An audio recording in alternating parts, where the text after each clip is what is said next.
Saudara-saudari yang terkasih, selamat pagi berkah dalam. Salam Advent dan ojo lali bahagia.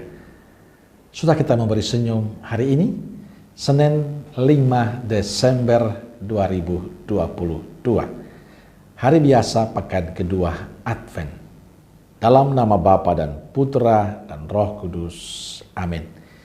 Permenuhan kita diambil dari Injil Lukas bab 5 ayat 17 sampai 26. Pada suatu hari, ketika Yesus mengajar, ada beberapa orang Farisi dan ahli Taurat duduk mendengarkannya. Mereka datang dari semua desa di Galilea dan Yudea dan dari Yerusalem. Kuasa Tuhan menyertai dia, sehingga ia dapat menyembuhkan orang sakit. Lalu datanglah beberapa orang mengusung seorang lumpuh di atas tempat tidur. Mereka berusaha membawa dia masuk dan meletakkannya di hadapan Yesus. Karena mereka tidak dapat membawanya masuk, berhubung dengan banyaknya orang di situ.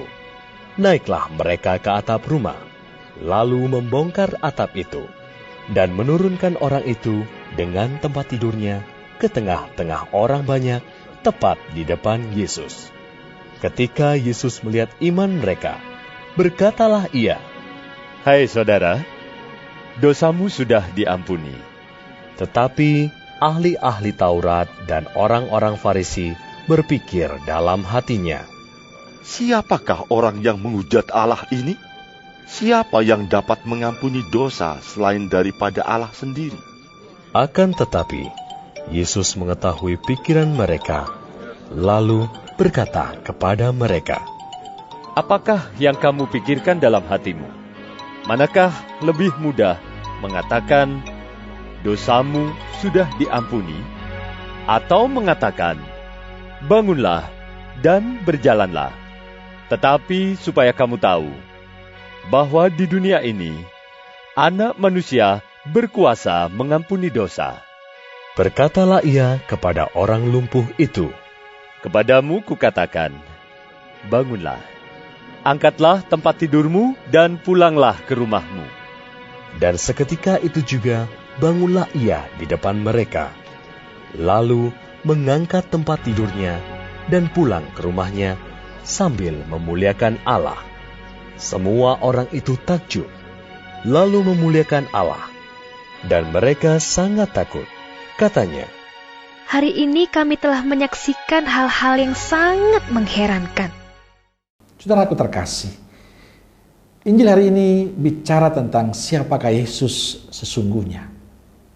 Yesus semakin terkenal karena banyak orang datang kepada Yesus mendengarkan pengajarannya dan juga memohon kesembuhan dari Yesus. Ada yang dari Galilea, Yudea, dan Yerusalem. Di antara mereka ada juga orang Farisi dan para ahli Taurat. Para pendengar pengajaran Yesus sangat banyak, sehingga banyak yang kesulitan untuk mendekati Yesus.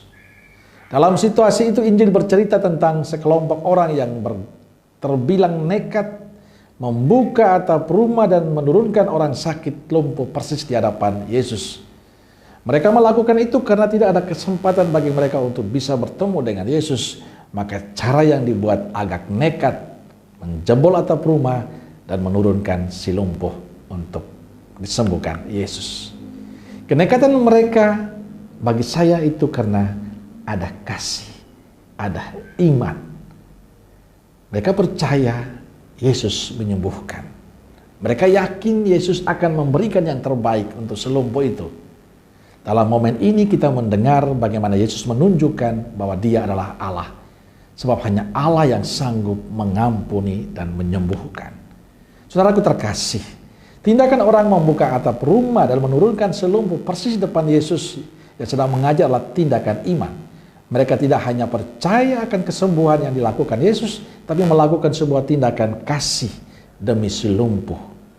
Bagi saya, beriman itu adalah ungkapan keyakinan kita yang diwujudkan dalam tindakan konkret. Kita sering lupa bahwa beriman itu selalu terwujud dalam tindakan. Berdoa saja tidak cukup. Doa itu harus diwujudkan dalam tindakan konkret bersama dengan yang lain. Beriman itu terjadi dalam rutinitas kita setiap hari, dalam pekerjaan kita, dalam kita mengatasi masalah kita, dalam kita menghidupi dan menghadapi sebuah kegiatan atau apapun yang kita lakukan, dalam kita menghadapi pergumulan-pergumulan hidup kita. Di sana sebenarnya kita mewujudkan iman kita. Apakah dalam situasi hidup kita, baik manis maupun pahit, bahagia maupun sedih, berhasil maupun gagal, sehat maupun sakit, kita masih percaya pada Yesus atau tidak? Kita masih beriman pada Yesus atau tidak? Saudaraku terkasih, seorang beriman adalah orang yang selalu percaya bahwa dalam setiap suka duka hidupnya, dalam keberhasilan dan kegagalan, dalam segala situasi yang dia hadapi, dia tetap percaya dan yakin bahwa Tuhan tidak pernah meninggalkan dia. Atau bahasa Jawa mengatakan Gusti Mboten Sare. Dia tetap beriman kepada Kristus. Dia selalu yakin Tuhan selalu hadir dan membantunya. Maka Advent ini adalah kesempatan bagi kita untuk kembali mengasah iman kita, untuk kembali memperkuat iman kita, untuk kembali meyakinkan diri kita bahwa Allah tidak pernah membiarkan kita sendirian. Allah akan senantiasa membantu kita kalau kita sungguh-sungguh beriman dan percaya kepadanya. Amin. Semoga Allah yang Maha Kasih memberkati saudaraku sekalian, Bapa, Putra, dan Roh Kudus. Amin. Keluarga Kudus Nazaret, doakanlah kami. Amin. Berkah Talem.